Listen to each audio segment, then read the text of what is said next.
पठाणी वेश, चिखलामध्ये तो सगळा चिकटलेला अंगाला असा सगळे, आणि तो पडून राहिलेला होता. दिवस उजाडायला लागल्यानंतर हे सगळे आपले जे सोल्जर्स आहेत ते त्याच्या भोवती गेले गन्स रोखून. हा आडवा पडल्या पडल्या सांगत राहिला की मेरी कुछ गलती नाही साहब, मैं तो सिविलियन हूं, आप जो बोलोगे मैं बताऊंगा. मला उलट मी तुम्हाला जास्ती माहिती सांगतो. कर्नल बाली त्याच्यापर्यंत आला. पुन्हा कर्नल बालीला निर्णय घ्यायचा एका माणसाच्या जीवाविषयी. तो पडल्या पडल्या आरडाओरडा करतोय, त्याचा आरडाओरडा ऐकला सगळा. कर्नल बाली मग याला म्हणाला की साले आज तो तू बच गया, चल इसको छोड़ देते हैं. म्हणून तो निघाला. तेवढ्यात त्याच्या सेकंड इन कमांडने त्याच्या पाठीवर हात ठेवला आणि तो म्हणाला, साहब ये 5 लोग थे, हमने 4 को तो मार दिया, इसको जिंदा छोड़ के क्या करेंगे. कर्नल बालीनी त्याच्याकडे 1 मिनिटभर पाहिलं, डोळ्यात डोळे, आणि फायनली आपल्या सेकंड इन कमांडला ऑर्डर दिली, किलिम. त्याच्या कपाळाच्या मध्ये पिस्तूल ठेवून त्याला मारण्यात आलं. पण मारल्यानंतर जेव्हा त्याचं प्रेत पालथं केलं तेव्हा मागे फुल्ली लोडेड AK-56 होती. त्यानंतर 5वीच्या प्रांतीची प्रेत ताब्यात घेतली, त्या सगळ्यांच्याकडे AK-56 होती. दहशतवादाशी लढाई म्हणजे किती गुंतागुंतीची आहे.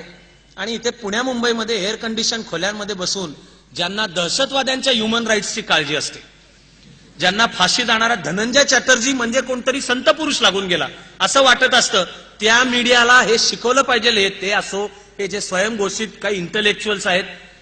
अवघड आहे ही लढाई, याला सावध समाज आवश्यक आहे.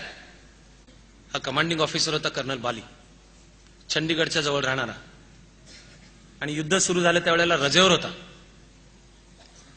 त्याला आर्मीनी इन्स्ट्रक्शन पाठवली की ताबडतोब ड्युटी जॉईन करा. आर्मी एवढंच सांगत असते, कसे या, हे तुमचं रिझर्वेशन, तुमच्याकरता AC2 टायरे वगैरे काही नाही, या तारखेला इतक्या वाजता यायचं. You are to do or die and never to ask why. हे लॉर्ड टेनिसनच्या विश्वविख्यात एका अजरामर कवितेतली ओळ आहे. Into the valley of death rode 600. क्रिमियाच्या युद्धामध्ये एका युनिटला चुकीची ऑर्डर मिळाली.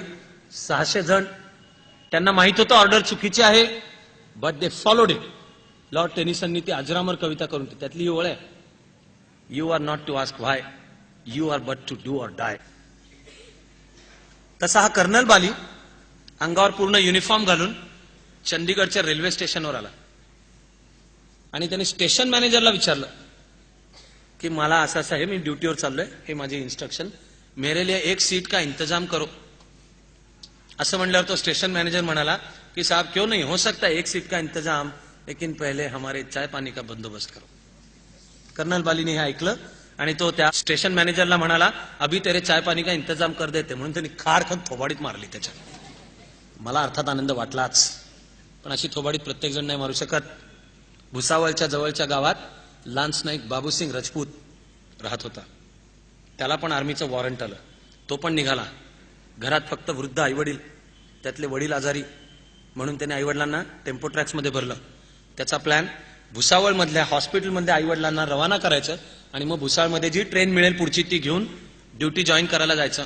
भुसावळच्या बाहेर वर्दीतल्या 6 पोलिसांनी बाबूसिंग राजपूतला पकडलं आणि म्हणाले, ही ट्रॅक्स प्रवासी वाहतुकीची नाही, त्यामुळे तुला दंड पडणार.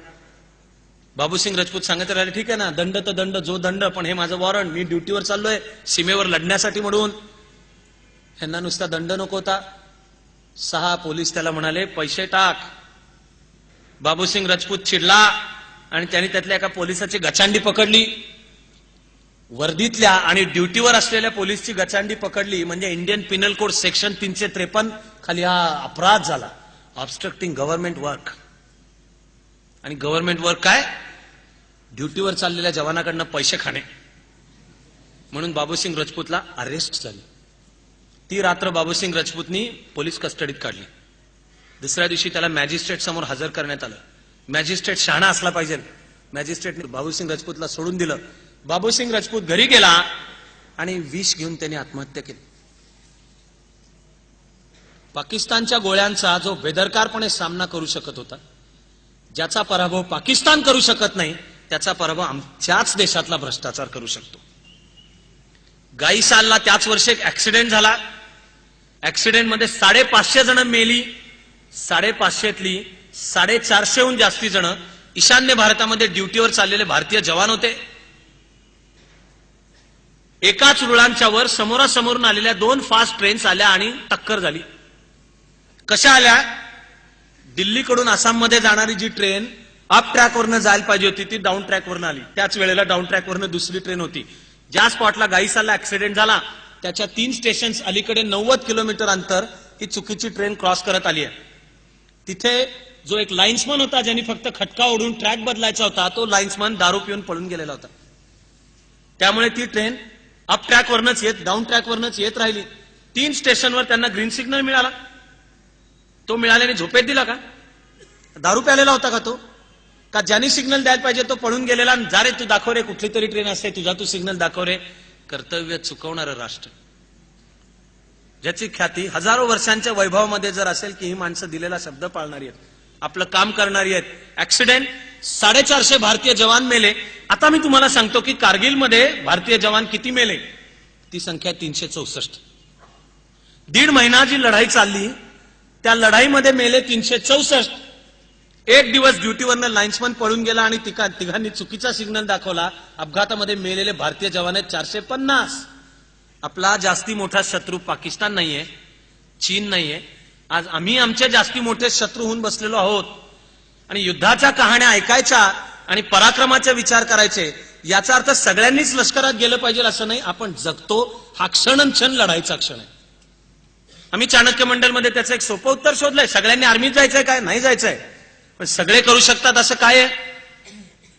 तर आम्ही स्वतःला ओळखू शकतो. ते ओळखून कामाचं क्षेत्र निवडू शकतो. त्या क्षेत्रात उत्तम आणि प्रतिभावंत काम करणे हीच देशसेवा आहे. उत्तम प्रोफेशनल असणे हीच देशसेवा आहे. देश कोणीतरी 2-4 कोणीतरी नेते निघतात म्हणून मोठा होत नाही.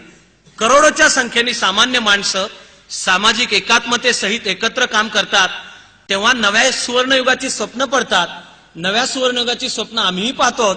या कथा ऐकायच्या असल्या तर त्या सगळ्या आपणही पाहूयात आणि म्हणून ती नव्या सुवर्णयुगाची स्वप्न आठवत या ओळीची एकत्र आपली प्रार्थना आता सुरू करूयात.